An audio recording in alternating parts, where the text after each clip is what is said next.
Eh, Buenos días, compañeros. El día de hoy nosotros le vamos a poner el tema de la ley de Ohm. Mi equipo está conformado por Jesús Andrés Carrón Romero y Molinero Vargas Mario y yo, Emanuel Canales Yonca. Nuestro tema es la ley de Ohm. Dice que la ley de Ohm es la intensidad de la corriente que atraviesa un circuito. Es independiente e y directamente proporcional al voltaje y a la tensión del mismo, e inversamente proporcional a la resistencia que presenta. En la forma de fracción se compone la fórmula que es I, que es igual a B sobre R, donde I es la intensidad que se, que se mide en amperios y V es el voltaje que se mide en voltios. R es la resistencia que se mide en ohmios. Y bueno, a continuación explicaremos un poco más de esta fórmula y de la aplicación para un ejemplo, ya un ejercicio. En este caso, la letra B es ejemplificada por el voltaje. En este caso va a ser la diferencia entre la potencia dentro del circuito. R va a estar ejemplificando la resistencia. En este caso sería la resistencia inicial del circuito. Y también tenemos la letra I. En este caso, la letra I representaría la intensidad. Esta intensidad se mediría en amperios. De acuerdo con esta fórmula, pues sustituimos valores y resolvemos de manera, pues tratar de resolver de manera correcta, resolver los signos, ya que como el circuito lleva una dirección, esa dirección debe cumplirse el orden en el que va, para así también ir eliminando y poder sustituir los valores correctamente y llegar a un resultado en el cual tanto los miliamperios y los amperios estén correctos de acuerdo a su diferente conversión. Como podemos ver en este ejemplo, en esta simulación, pues aquí nos está marcando un voltaje de 4.5 voltios. La resistencia es de 500 ohms. Y podemos ver aquí que ya la corriente en todo el circuito es de 9.0 miliamperios. Este resultado se obtuvo realizando la fórmula correspondiente. Otro de los puntos a tratar en este video es para qué nos sirve. La ley de Ohm nos sirve para los casos de cuando vayamos a comprar, no sé, hasta una computadora para manejar lo que son las resistencias que puede llegar a tener, que el voltaje que tiene dicha computadora, y hasta en un celular nos maneja lo que son los voltajes para la pila y para el cargador, o sea que está relacionado a nuestra vida cotidiana. La ley fue postulada por el físico matemático alemán Georg Simonson Ohm, por eso es que se llama la ley de Ohm. Básicamente fue para encontrar los principios eléctricos de un circuito eléctrico, con lo que ya habían mencionado mis compañeros, que es el voltaje y la resistencia que pasa, y la resistencia y corriente que pasa sobre ese circuito que estamos manejando. Bueno, las aplicaciones de esta ley son prácticamente ilimitadas, ya que se ocupa en cualquier circuito que requiera de electricidad para funcionar. Esto, pues, como ya lo había comentado mi compañero, en computadoras, incluso en un simple foco o en grandes, pues sí, ¿no? En grandes circuitos, como podría ser lo de un avión o las torres de electricidad que vemos. Eh, pues el ejemplo más común de un circuito es la resistencia y una fuente de alimentación del voltaje. Bueno, aunque existen muchas más, pues las más comunes son las que vemos pues sí, cotidianamente. Hasta un teléfono puede tener, bueno, hasta un teléfono aplica esta ley. En el simulador nada más sacamos lo que es la corriente. Si le movemos, no sé, el voltaje, empieza a aumentar lo que es la corriente.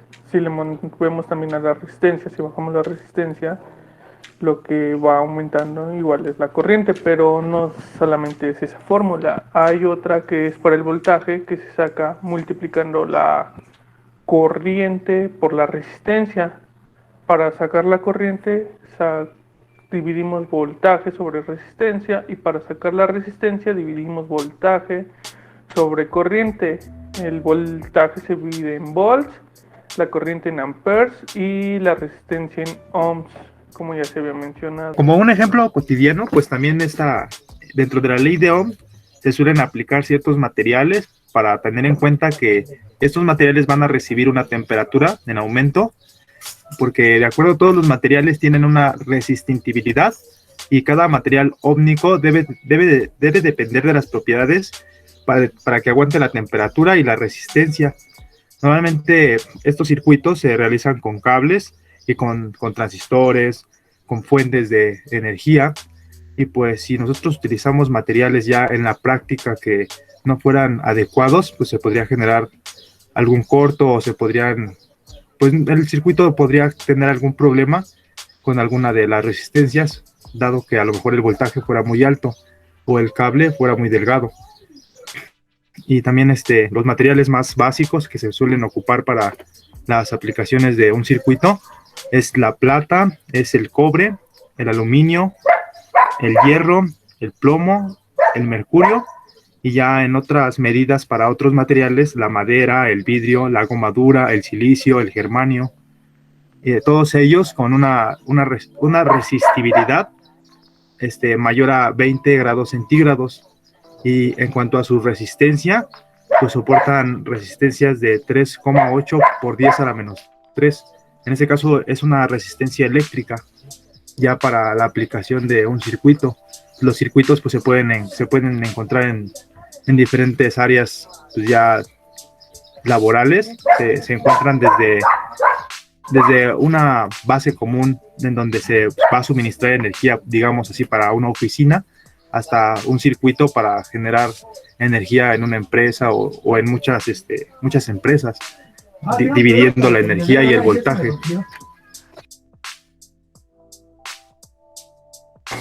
Como lo acaba de comentar mi compañero, se aplica en muchas situaciones, pero para nuestra carrera, si nosotros queremos avanzar más allá de lo que nos dan como materias, solamente sería destapar la computadora y ver que el circuito se establece desde una placa principal, y la cual si empezamos a conectar mal da un pequeño cable, con eso pues estamos dañando la placa y con eso dañamos todo el equipo. Por eso es que es muy importante saber esto y saber qué tipo de cables va en cada tipo de conductor. Bueno, también dentro de esta ley encontramos condiciones extremas. Bueno, de estas existen dos. Dice, existen dos posibles condiciones fuera de lo común dentro de esta ley, que las cuales son un cortocircuito. Es como lo que estaba comentando mi compañero cuando conectamos mal un cable o le damos energía de más, puede llegar a ser un corto. Esta es probablemente la más destructiva, ya que todos los componentes electrónicos que tienen cierto rango de tolerancia a la corriente suelen quemarse o dejar de funcionar. También está lo de un circuito abierto. Esta no es una condición muy destructiva, ya que la resistencia tiende a ir infinito, y como explica la ley de Ohm, que entre mayor resistencia, menor corriente, el circuito no es capaz de conducir la corriente eléctrica. Esto quiere decir que si el circuito está abierto, simplemente no va a pasar electricidad, no va a llegar la electricidad suficiente para que el circuito pueda funcionar. Una de las ventajas más claras que tiene la ley de Ohm es que puede satisfacer nuestras necesidades tanto en el hogar como en la oficina, puesto que para conectar un circuito necesitamos saber sobre esto, si no ocasionamos lo que ya mencionó mi compañero. También la energía es más fácil de transportar y de distribuir hacia lo que nosotros queramos, ya sea solamente un equipo, ya sea distribuir toda la energía a un hogar completo, y es más fácil de transportar desde la toma principal, por así decirlo, hacia nuestro hogar. Pues como última parte y conclusión, pues la ley de Ohm es una muy útil herramienta que nos permite predecir lo que sucedería en un circuito eléctrico antes de construirlo. Por eso es que forma parte de la simulación, ya que también nos permite resolver problemas con circuitos eléctricos al permitirnos determinar una corriente, un voltaje o incluso hasta la resistencia. Conociendo dos de estos tres datos, pues ya obtenemos el siguiente. También es esta ley de Ohm como una conclusión, es que pues también nos puede servir para determinar en cierto punto, digamos en un hogar o en una batería, si debemos de darle menos energía o mayor voltaje, o también aumentar una resistencia. Ya como nivel más a la ingeniería, pues la ley de Ohm es fundamental y básica para la ingeniería en sistemas, para que de ahí pues partamos haciendo pues buenos circuitos y que no tengamos pues problemáticas de este aspecto, en que creemos una resistencia o en que un cable se llegue a tronar o algo parecido.